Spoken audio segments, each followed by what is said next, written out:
en el Evangelio de Juan capítulo 20. Yo quiero que usted me acompañe. Tenemos una certeza de que en el hecho de que si nosotros no creemos en la resurrección, vana es nuestra fe. Aquella persona que sabe que Jesús resucitó, pero no entiende el concepto de la resurrección, no lo entiende de una forma, no es un entendimiento de forma teológica, de una forma de lectura, sino que entender que Jesús, que murió y que resucitó al tercer día, está cambiando vidas, y comprender la esencia de que nosotros adoramos a un Dios vivo y no un Dios muerto, es lo que nos da la fuerza. Porque imagínense, ¿yo para qué voy a predicar si mi Dios está muerto? Entonces mejor me quedo sentado, dormido, acostado, sin ningún esfuerzo. Pero si mi Jesús ha resucitado y si Él ha vencido la muerte, entonces por eso es que nosotros predicamos, por eso es que nosotros servimos, por eso es que nosotros abrazamos una fe y no nos cansamos de predicar. Por esa razón es que nosotros tenemos que convencidamente aprender en qué consiste el elemento de la resurrección. Quiero que vayan conmigo a Juan capítulo 20, versículo 2 en adelante. Dice así: entonces corrió y fue a Simón Pedro y el otro discípulo, aquel que amaba a Jesús, y les dijo: se han llevado del sepulcro al Señor y no sabemos dónde le han puesto. Verso 3: y salieron Pedro y el otro discípulo y fueron al sepulcro. Corrían los dos juntos, pero el otro discípulo corrió más aprisa que Pedro y llegó primero al sepulcro, y bajándose a mirar, vio los lienzos puestos ahí, pero no entró. Luego llegó Simón Pedro tras él y entró en el sepulcro y vio los lienzos puestos ahí, y el sudario que había estado sobre la cabeza de Jesús, no puesto con los lienzos, sino enrollado en un lugar aparte. 8. Entonces entró también el otro discípulo que había venido primero al sepulcro y vio y creyó. Oremos. Padre, bendiga la palabra. Oramos para que nos dé la capacidad de explicar, Señor, esta escritura. Ayúdenos a presentar un mensaje que sea de fundamento, que sea también, Señor, de impulso, de aliento para los corazones que en esta noche, que en este día están quebrantados o están tristes. Oramos para que nos des alegría por tu resurrección. En el nombre de Cristo Jesús. Amén y amén. ¿Qué significa resurrección? La palabra anestemi está compuesta de dos elementos en griego. Ana es levantarse y stemi quiere decir ponerse de pie. Lo que implica la palabra resurrección implica simplemente estar en una postura acostado y levantarse. Entonces, las escrituras utilizaron esta palabra en todas las ocasiones en el Nuevo Testamento para poder referirse a la resurrección.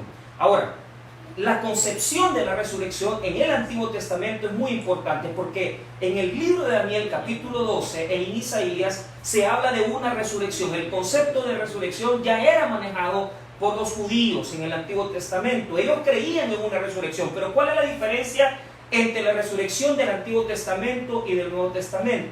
La diferencia es que el Antiguo Testamento se pensaba en una resurrección nacional. Pensaban que todo el pueblo judío iba a resucitar. Pero la diferencia que se presenta con el Nuevo Testamento, cuando ya se presenta la resurrección en el Nuevo Testamento, se nos enseña que es de forma individual y personal. Ahora, yo quiero que usted entienda tres cosas. Primero, ponga atención. Ya hablé un poquito acerca del concepto. Ahora, vamos a hablar un poquito acerca de las evidencias, de lo que tenemos en el Nuevo Testamento. En el Nuevo Testamento solo hay 3 milagros de resurrección hechos por Jesús. Solo 3 milagros de resurrección hechos por Jesús. El primer milagro de resurrección hecho por Jesús no lo podemos poner de una forma cronológica, pero podemos dar cuenta de que en el Evangelio de Marcos y en el Evangelio de Mateo y en los sinópticos aparece la resurrección de la hija de Jairo. Entonces se cuenta en la narrativa del texto que llegan a avisarle a Jesús de una niña enferma, que Jairo, que era un principal, le vino a decir: mira, necesito que vengas a sanar. Pero ¿qué sucedió? En ese momento le tomó su manto una mujer y lo detuvo, y por esa razón, en ese momento en que se hizo el milagro de la mujer que tenía flujo de sangre, en ese momento le llegan a decir a Jairo: ya no molestes al maestro porque ya la niña ha muerto. Entonces viene Jesús y le dice a Jairo, le da palabras de fundamento, le da palabras de impulso, le dice que solamente tiene que creer. Solamente tienes que creer, solamente cree. En ese momento Jairo tiene que tomar una decisión, porque acuérdense que ellos no estaban muy seguros de la resurrección. Pero es en ese momento que solamente viene Jesús con él a la casa. Dice que encuentran al funeral, la niña estaban ya preparándose para celebrar el funeral, y cuando Jesús dijo la niña duerme, todos se burlaron de él. Entonces, en ese milagro se encierra Jesús con algunos de sus discípulos, con Jairo y la esposa de Jairo, y dice que en palabras arameas, Talita cumi, niña, a ti te digo, levántate. Entonces, ahí podemos ver el primer milagro de resurrección hecho por Jesús en el Nuevo Testamento. Número 2, tenemos el evento en el cual estaba una peregrinación, estaba un funeral que se había celebrado en Naín. Venía una situación de una celebración fúnebre, un cortejo fúnebre, en donde llevaban a un muchacho. Entonces, dice que Jesús venía con sus discípulos y vieron ellos directamente que venía este funeral hacia ellos. Entonces Jesús, aquí se dan, esto se llama los dos cortejos, ¿verdad? El cortejo de la vida, que es el de Jesús, y el cortejo de la muerte, que es el de la viuda, ¿verdad? Una viuda sin esperanza, una viuda que se le había muerto su hijo, su esposo se había muerto, su hijo había muerto, no tenían esperanza. Entonces el cortejo de la vida, que Jesús venía con sus discípulos, el cortejo de la muerte salía de Naín, y al ver Jesús, las palabras que utiliza prácticamente el féretro tenían que haber sido más parecía posiblemente una camilla, así como las que utilizan en los hospitales. En ese lugar estaba puesto el cuerpo del joven, y fue ahí que Jesús tocó esa parte, esa camilla, y el muchacho resucitó, le devolvió la vida. Y el tercer milagro fue el de su amigo Lázaro, y eso es conocido. En el Evangelio de Juan capítulo 11, él vino y prácticamente declaró, ¿verdad?, sobre la vida de Lázaro. Lázaro, ven fuera. Y Lázaro resucitó. Ahora, se dan 3 resurrecciones: en una niña, en un joven y un hombre ya adulto. ¿Qué nos quiere decir estos relatos en el Nuevo Testamento? Que Jesús tiene el poder de resucitar cualquier cosa que haya muerto, cualquier cosa que esté muerta, tu matrimonio, tu vida. Tal vez eres una persona adicta, eres una persona amarrada a las drogas. Jesús tiene el poder de darte la vida si se siente usted muerto o si usted está muerto. Jesús tiene un poder sobrenatural, porque es el poder más grande que Él tiene, el de dar la vida. Entonces, estas resurrecciones aparecen con una terminología en griego, pero tenemos que aclarar algo. A todas las personas que Jesús resucitó, volvieron a morir. Por eso es que la teología pelea en el concepto de revivificar y resucitar. Revivificar quiere decir volver a la vida en un tiempo para volver a morir. Eso le pasó a la hija de Jairo porque tuvo que morir. Eso le pasó al hijo de la viuda de Naín porque tuvo que morir. Tal vez en ese momento resucitó, pero después murieron. Y eso le pasó a Lázaro, que resucitó pero volvió a morir. ¿Cuál es la diferencia entre la resurrección teológica de Jesús y la resurrección de los 3 resucitados en el ministerio de Jesús y los que antes en el Antiguo Testamento habían resucitado por los profetas? La diferencia es que la resurrección de Cristo le entregó a Él la potestad para seguir vivo. Él no ha muerto, Él murió una vez, resucitó y sigue vivo. Y adoramos a un Dios vivo, adoramos a un Dios eterno, adoramos a un Dios que se glorifica en cosas en nuestra vida y que ha cambiado nuestra existencia por completo. Jesús no volvió a morir, murió una vez y resucitó, pero no volvió a morir. Él está vivo.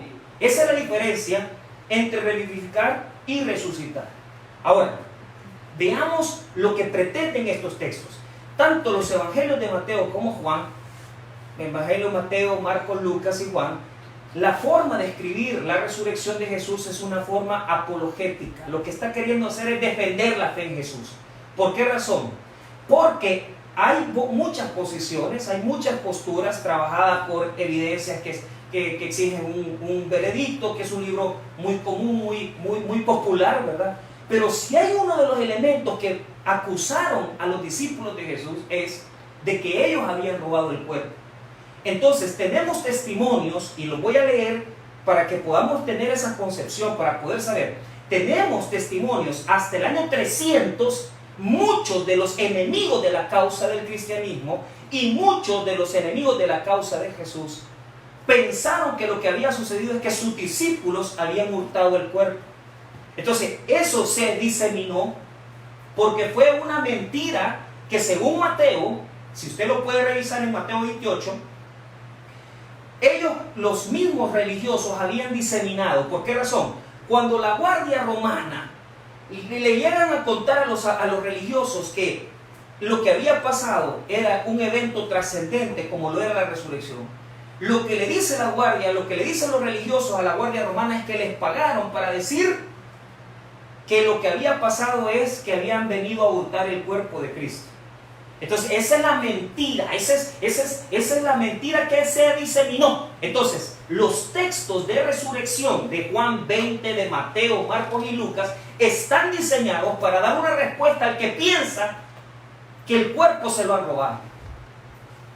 Entonces a Jesús nadie se lo robó. Jesús venció la muerte. Pero ¿qué sucede? Como es una argucia, porque es un ataque a la fe, porque si nos quitan la resurrección de Cristo, nos quitan la fe. Entonces nosotros tendríamos que saber certeramente cómo defender la vida de Cristo y saber cómo defender en nuestra fe nuestros criterios.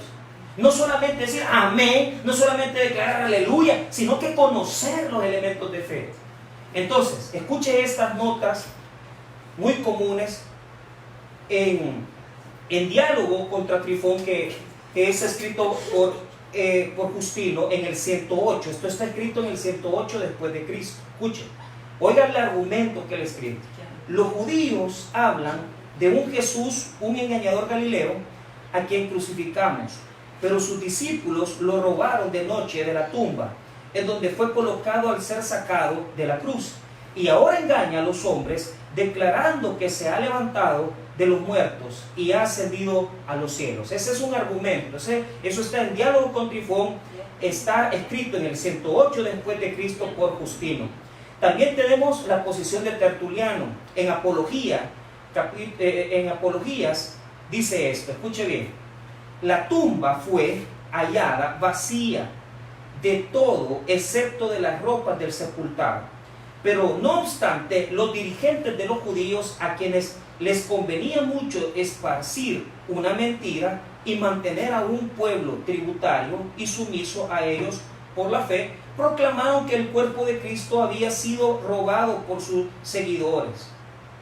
Y una vez más, con una fina ironía, dice: este es aquel a quien sus discípulos robaron secretamente para que se diera que se había levantado, o que el hortelano lo había puesto en otro lugar, con el fin de que sus hechuras no fueran dañadas por las multitudes de visitantes. Ahora, ¿qué es lo que está pasando?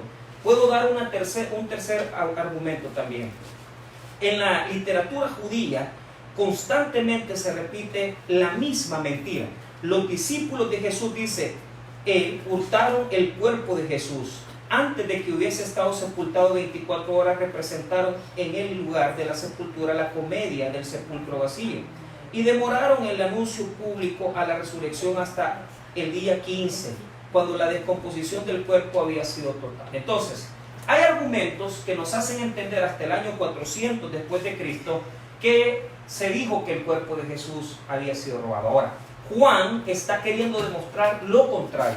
¿Y de qué manera lo va a demostrar? Ve, todos los evangelios, aunque tenemos algunas dificultades para asociar lo que dice Mateo, Marcos, con respecto a quienes llegaron primero, si es cierto es una cosa: las mujeres llegaron primero al sepulcro, porque la Biblia enseña que, sabiendo que el día viernes que había sido crucificado Jesús, él había declarado que iba a resucitar al tercer día. ¿Cómo se cuentan los días? Porque a veces no nos pegan. El día judío comenzaba a las 6 de la noche, cuando ya no se podían ver las manos. En ese momento comenzaba el día judío. Entonces, el día judío comenzaba viernes en la noche, sábado en la noche, segundo día, y tercer día estaba ya declarándose el día domingo. Entonces, ¿cuál es el punto? ¿Cuál es el punto que queremos reflejar? Según los evangelios, las primeras que llegaron fueron mujeres. ¿Por qué razón? Hay una teología que estamos presentando que en el libro de Génesis, la mujer fue la causante de la caída, según el texto del libro de Génesis. Pero los eventos de la resurrección van a poner a las mujeres como las primeras en tener un acercamiento al resucitado. Esto revierte la teología del Génesis en el sentido que la mujer es la culpable, aquellos que la mujer la quieren subordinar, las religiones islámicas, musulmanes que quieren hacer que sus mujeres no sean nada. La teología de la resurrección revierte la maldición del Génesis porque son las mujeres las primeras que llegan a esta condición de ver al resucitado.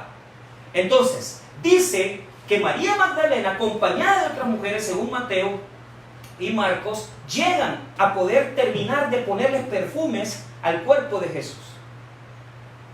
Entonces, es ahí cuando ellas ven el sepulcro. Vean, para poder entender el proceso de los escritos de resurrección, tenemos que entender que va a haber siempre tres elementos: la muerte de Jesús, la sepultura de Jesús y la resurrección de Jesús. Mateo, Marcos, Lucas y Juan presentan el mismo esquema. Nos presentan la muerte, la sepultura y la resurrección. Ese es el evangelio, según como dice primera epístola de Corintios 15, versículos 3 y 4. Ahora, para poder comprender yo esto, tengo que poder asimilar lo siguiente.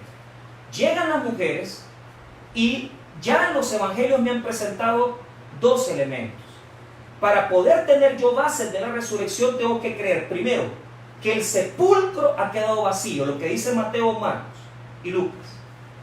Ellos llegan y ven el sepulcro vacío, pero solamente el evangelio de Juan me va a decir a mí lo que vieron adentro.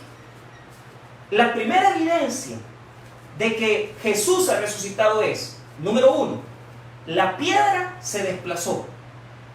Número dos, la guardia romana salió huyendo. Número 3, el sepulcro ha quedado vacío.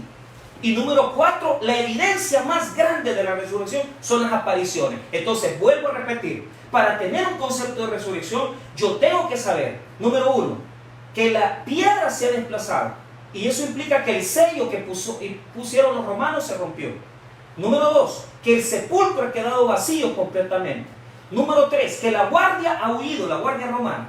Y número 4, las apariciones. Esto conforma los 4 elementos importantes para comprender la resurrección de Cristo.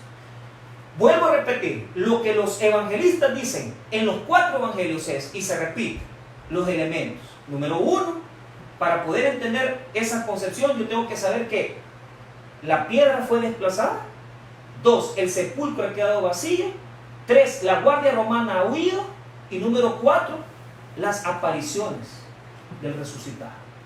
Entonces yo ahorita me voy a enfocar en el elemento del sepulcro vacío. ¿Por qué? Porque la Biblia no nos va a decir cómo resucitó, nos va a dar solo los elementos de prueba. Lo vuelvo a repetir, ningún evangelio nos dice cómo Jesús hizo para resucitar y cómo el Padre lo resucitó. Lo que nos dicen es las huellas que dejó en la historia, y las huellas que dejó en la historia es que el sello romano estaba roto, que la piedra estaba desplazada, que el sepulcro no había nada allá adentro. Y Juan va a trabajar ese evento, va a trabajar el evento del sepulcro y nos va a decir lo que hay adentro del sepulcro. Y adentro del sepulcro vamos a encontrar los lienzos y el sudario. Entonces ese es el elemento que Juan va a trabajar. Vuelvo a repetir, no podemos saber cómo resucitó. Lo que la historia nos dice, lo que los evangelios nos dicen es las evidencias que dejó, los elementos que dejó. Número 1, el sello que puso ahí a los romanos se rompe. Número 2, la piedra se desplaza. Número 3, en el sepulcro quedan los lienzos y el sudario. Entonces, eso es lo que vamos a trabajar. Porque ningún versículo me dice ¿Qué es lo que va a pasar? ¿Qué pasó? ¿Cómo él se levantó? Eso nada, no se explica la historia de lo que sucedió dentro del sepulcro. Lo que sí sabemos es que el sepulcro está vacío. Pregunta número 1. ¿Por qué la piedra fue desplazada? Esto es algo que yo quiero decirle, porque en esto hay muchos errores. La gente piensa que los ángeles vinieron para mover la piedra. Ojo, que se necesitaron muchos hombres para poner la piedra. Y Mateo, Marcos y Lucas presentan ángeles en ese lugar, pero presentan el sepulcro con la piedra movida. Ahora, ¿por qué? No es que los ángeles la movieron para que Jesús saliera. Él no necesitaba que los ángeles le movieran la piedra. Los ángeles movieron la piedra para que los hombres pudieran ver dentro.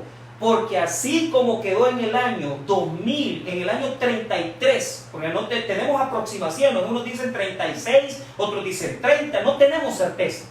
Pero así como quedó en el año 33, 36 después de Cristo, cuando Jesús murió y resucitó, así queda hasta el día de hoy. Porque hasta el día de hoy, las tumbas que en Jerusalén se enseñan están vacías, Señor. Amén. Por esa razón, la piedra fue movida por los ángeles, no para que saliera Cristo, sino que para que los hombres pudieran atestiguar lo que estuviera dentro.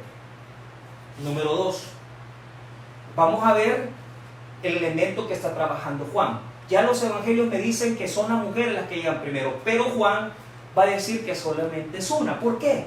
Juan va a presentarnos la resurrección desde la visión más importante para él. Por eso no nos dice que van más mujeres. El evangelio de Juan dice que solo es una. Escucha el 21. El primer día de la semana, es decir, domingo, María Magdalena fue de mañana, siendo aún oscuro, al sepulcro y vio quitada la piedra del sepulcro. Ese es el elemento que ella trabajé. Ahora, solo aparece María Magdalena. Los demás evangelios aparece que iban más mujeres. Ahora, ya expliqué por qué.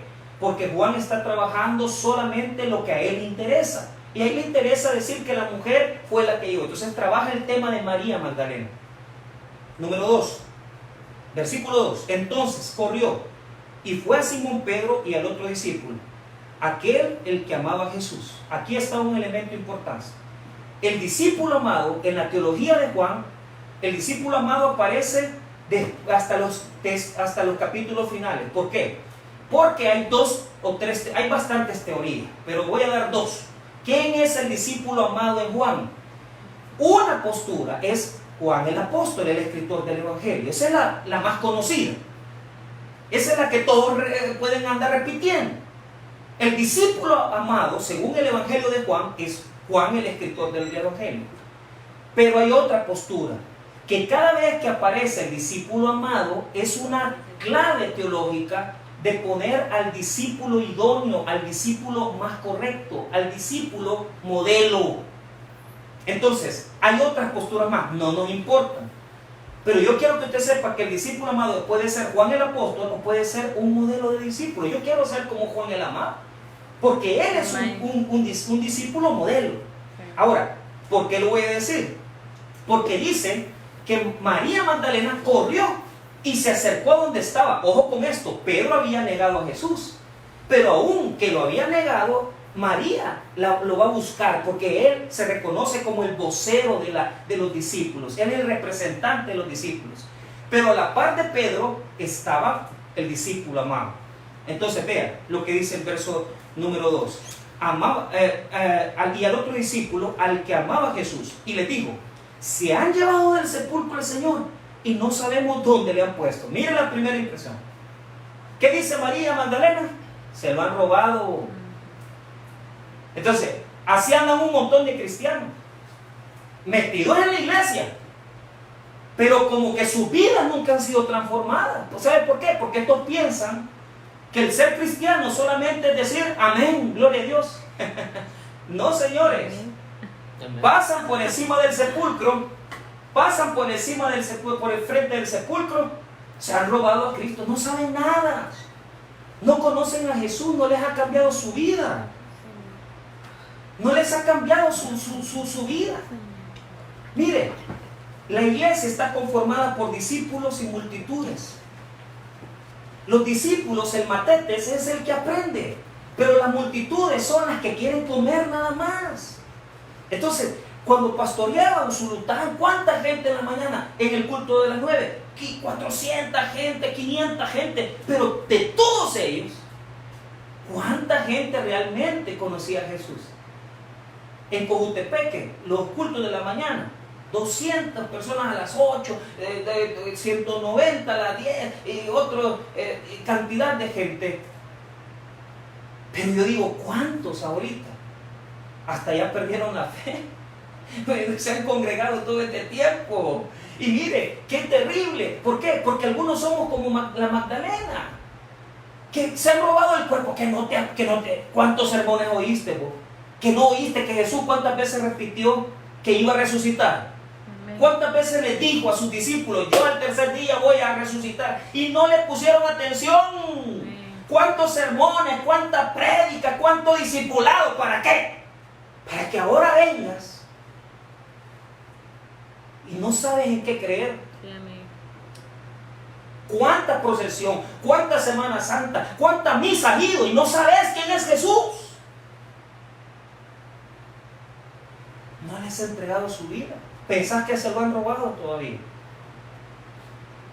Entonces aquí tenemos un discípulo que piensa que el cuerpo se lo han robado. Como no puso atención nunca, no entendió nunca el mensaje de Magdalena.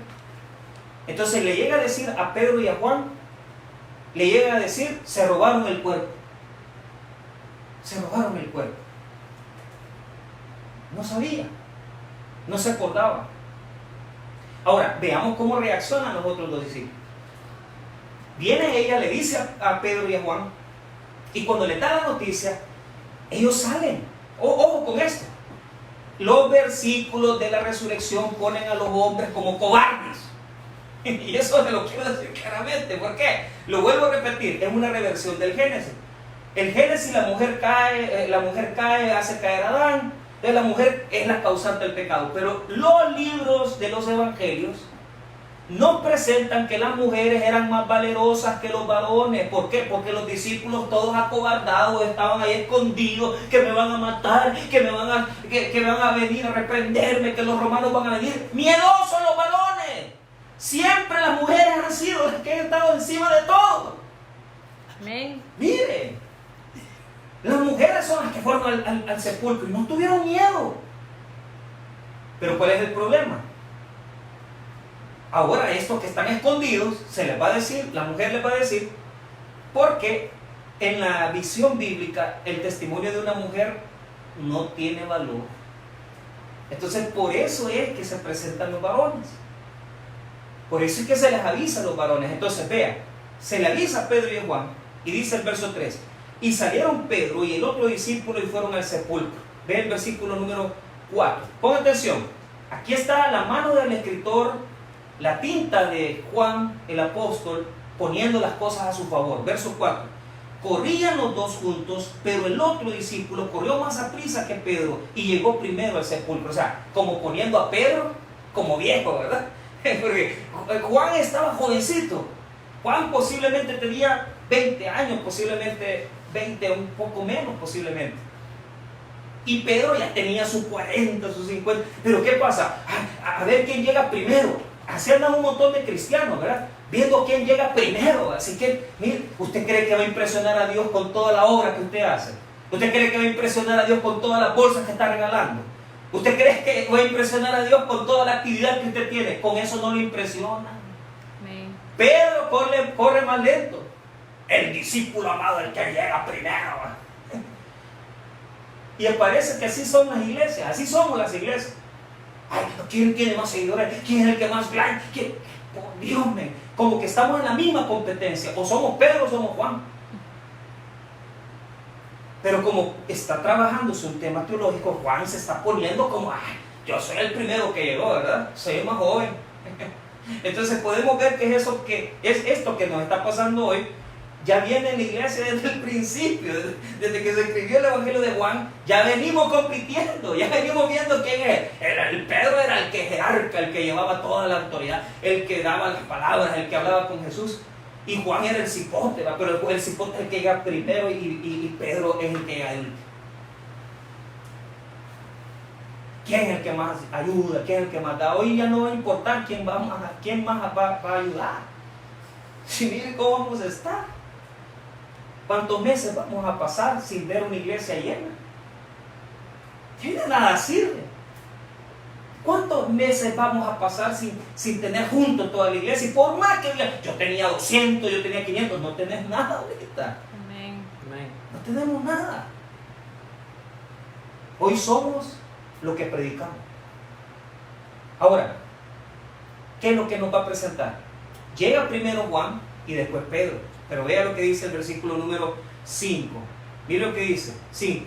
Y bajándose a mirar, vio los lienzos puestos ahí, pero no entró. Vio los lienzos puestos ahí, pero no entró. Juan fue el primero que llegó. Se agachó a ver, porque recuerde que las puertas de los sepulcros eran bajas, no eran amplias, no eran altas. Eran de esta puerta. Entonces tenía que agacharse. Entonces Juan llegó primero y vio. Aquí viene la palabra griega, blepei. Y blepei quiere decir que hay tres palabras aquí que vamos a revisar. Blepei, que es la primera, vio. Solo atisbó, solo se puso a ver y vio los lienzos puestos ahí. Pero la palabra puestos ahí es bien interesante, porque ya le voy a explicar. Los lienzos es la manta con la que cubrieron al Señor. Entonces, la palabra que ocupa puestos ahí es la palabra griega keimena. Keimena, ya le voy a explicar. No se desespere, ya le voy a explicar. Ahora, vea, ponga atención. Primero veamos la explicación y después vamos a sacar las conclusiones y terminamos. Escuchen. Él viene, ve primero, solo ve los lienzos. Pero después llega Pedro, todo cansado, ya no aguantaba el viejito Pedro, ya tenía 50 años, ya tenía 55, ya no la hacía. ¿Y qué pasó? El versículo número 6, y Biblia dice, mire lo que dice, 6, luego llegó Simón Pedro tras él, y entró en el sepulcro, y vio los lienzos puestos ahí. O sea, vio lo mismo que vio Juan. 7, y el sudario, este es el agregado, y el sudario que había estado sobre la cabeza de Jesús, no puesto con los lienzos, sino enrollado en un lugar aparte. Entonces, pero vea, la palabra que ocupa de ver en el versículo número 5 con Juan es que Juan vio de pasada. Juan vio de pasada y en la pasadita que vio los lienzos puestos ahí. Pero Pedro, y esto es una broma, porque cuando se escribe griego, hay tres palabras para ver. Blepei, ver por encima. Pero la palabra que ocupa cuando dice Pedro vio la palabra teoreo en griego, quiere decir, oiga bien, le puso coco, o sea, se puso a ver. Entonces, miren, Pedro está haciendo un gran esfuerzo mental. Y está viendo los lienzos y el sudario. Pero el versículo no nos dice qué conclusión llegó. O sea, como que es un poco lento. Hay gente que, mire, ha estado en el Evangelio muchos años, pero son lentos para entender. Y son líderes como Pedro. Son lentos para entender. Líderes que hemos dado mal testimonio. Amén. Líderes que hemos estado por años en la misma iglesia, pero en lugar de extraer gente, lo que hemos hecho es hacer tropezar a gente, porque somos endurecidos. Podemos estar en la iglesia todos los días, podemos estar viendo la iglesia todos los días, pero eso no nos va a convertir en cristianos. Lo que nos va a convertir en cristianos es que entendamos el Evangelio. Amén. Que entendamos el Evangelio. Eso es lo que estaba predicando nuestro pastor en la mañana. Que esto se llama de tener una verdadera resurrección, hombre. ¿Cuántas personas han estado hasta de líder, pero no les entra el Evangelio? No les entra el Evangelio. Y le ponen coco y ven los lienzos y ven el sudario, pero no lo entienden. Porque lo más indispensable es algo. ¿Cómo sabemos que no lo han entendido? No tienen amor, no hay amor en la iglesia. Ahora vamos a ver ¿de qué va a servir ser líder? De nada. Amén. De nada, porque 3-4 recibir. Aquí no se trata de ver cuántos años fuiste líder. Aquí se trata de ver a cuánta gente amaste. Amén. Entonces, hay gente como Pedro que se ponen a ver los lienzos y el sudario teoreo, ¿va? Les ponen coco, ¿va? Pero eso no les ha hecho entender nada. No les ha hecho entender el amor de Jesús. No les ha hecho entender el amor de Cristo. Entonces, ¿por qué yo dije que iba a explicar esto? Porque el texto eso es lo que revela. Cuando dice blepei, cuando dice que Juan blepei, lo que quiere decir es que él se fijó en los lienzos y dice keimena. ¿Y qué quiere decir keimena? Desinflados. Desinflados. Eso es lo que quiere decir desinflados. Es como cuando yo pongo un trapo y lo dejo caer ahí, ¿verdad? O sea, se desinfla. La ocupaban los griegos para decir cuando una picada había, se inflamaba y se desinflamaba. Keimena, dice. Esa picada keimena, ya se desinflamó. ¿Y por qué me explica? Ya te voy a explicar. Porque dice que el sudario, miren lo que dice, sino enrollado en un lugar aparte, en el verso 7. El sudario era con lo que se limpiaban la cara, el sudor. Entonces se lo ponían en la cabeza. Entonces, Jesús, ¿verdad? Cuando fue enterrado, se le pusieron sus lienzos y un sudario. El sudario estaba enrollado y los lienzos queimenan. El sudario enrollado y los lienzos queimenan. Ahora, vean lo más impresionante, verso 8. Bueno, Pedro estuvo ahí enfrente, pero no le entró. ¿Va? O sea, es duro, ¿va? Pedro es duro. Dice el verso 8. Entonces, ojo otra vez. No estoy hablando de saber teología, estoy hablando de saber de amar. Porque eso es lo que hace la iglesia, amar. Y es lo que no hemos hecho. Es lo que no hemos practicado, el verdadero amor. El verdadero amor no lo hemos practicado. Pero ¿qué pasa en el verso 8? Entonces, entró también el otro discípulo. Ahora sí, primero Juan vio, pero dejó que Pedro entrara, por respeto a las canas. Entonces, pero ahora viene y ahora él va a entrar al sepulcro. Entró. Entonces, vea lo que ve. 8. Entonces entró también el otro discípulo que había venido primero al sepulcro y vio y creyó. Este es el discípulo modelo. A este con poquito ya entiende. Este es el hermano humilde, el que no ha ido a teología, no se equivoque, no ha pasado 24 años.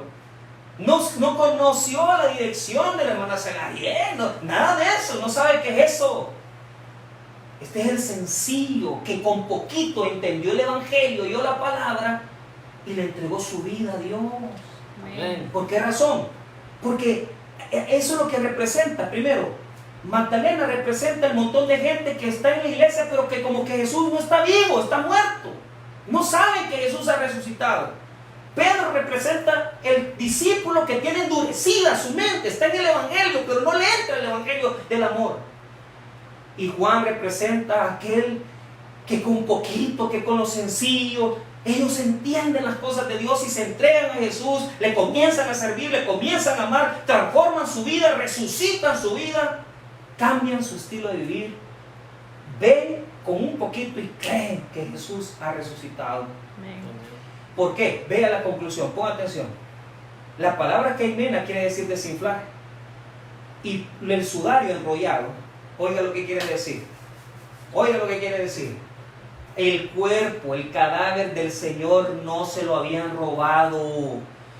¿Por qué no se lo habían robado? Porque Jesús, yo no sé a qué hora de la madrugada, se había levantado, se desenrolló el sudario y tuvo el tiempo todavía de enrollárselo así. Se quitó las ataduras, se quitó los lienzos y los puso bien ordenaditos, como quien había llegado a un cuarto ordenado. ¿Por qué? Porque Cristo Jesús, hermanos míos, venció la muerte. El cadáver no se lo ha robado, sino que tuvo tiempo incluso hasta para enrollar el sudario que le habían puesto en la cabeza. Se burló de la muerte, negó la muerte, venció la muerte. Cristo ha resucitado. Amén. Nadie le robó el cuerpo, nadie se robó el cadáver. Él tuvo el tiempo oportuno para quitarse el sudario. Y tuvo el tiempo oportuno para quitarse los lienzos y dejarlos ahí, como quien dice, he humillado la muerte. he humillado y he vencido la muerte. Las ataduras de la muerte no me han vencido. ¿A qué le vas a tener miedo? ¿A qué le vas a tener miedo? ¿A qué le vas a tener miedo si nosotros hemos sido resucitados por Cristo? ¿A qué le vamos a tener miedo si nuestro destino está en las manos de Jesús? Y lo que el Padre le ha puesto en las manos a Cristo no lo va a perder. ¿A qué le tenés miedo? Le tenés miedo a la muerte física, le tenés miedo a perder tu negocio, le tenés miedo a perder tu iglesia. No tengas miedo, porque le crees a un Dios vivo, un Dios que venció la muerte. Se quitó el sudario y lo enrolló, se quitó los lienzos y los dejó desinflados, así como quien se quita las sábanas de encima y las deja ahí. Venció y se burló de la muerte. ¿Cómo salió del sepulcro? No tengo la menor idea. Pero el texto dice que se quitó el sudario. Yo me imagino que se tomó el tiempo, como quien se toma el tiempo para hacerse un café, como quien se toma el tiempo para ver televisión. O sea, relajado, se levantó, entregó su sudario, lo enrolló, puso los lienzos y ahí lo dejó. Cristo ha vencido la muerte. Amén. Ahora, concluyo con esto. Juan lo entendió rápido. Porque si tú ves los lienzos y ves el sudario, tú tienes que entender.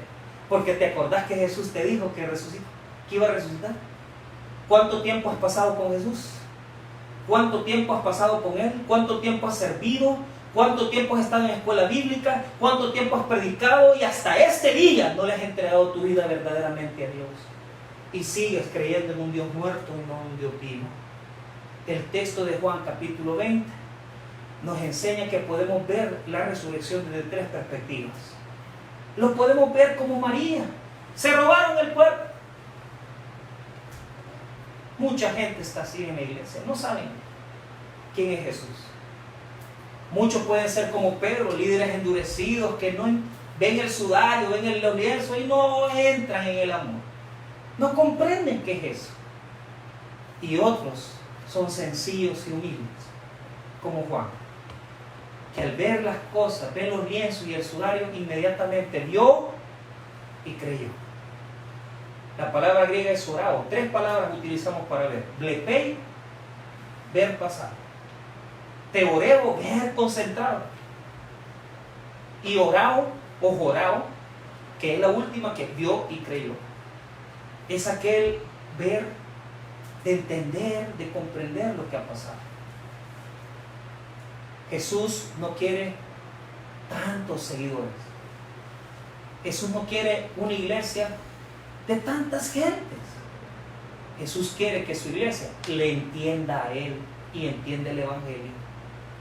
Y esa es la verdadera iglesia de Cristo. Los que han visto y han creído que Jesús ha resucitado. Evidencia 1, la sepulcro vacío. Evidencia 2, la piedra removida. Evidencia 3, la guardia que se salió corriendo. Evidencia 4, el lienzo y el sudario de Jesús. Evidencia 5, las apariciones, que no las vamos a revisar.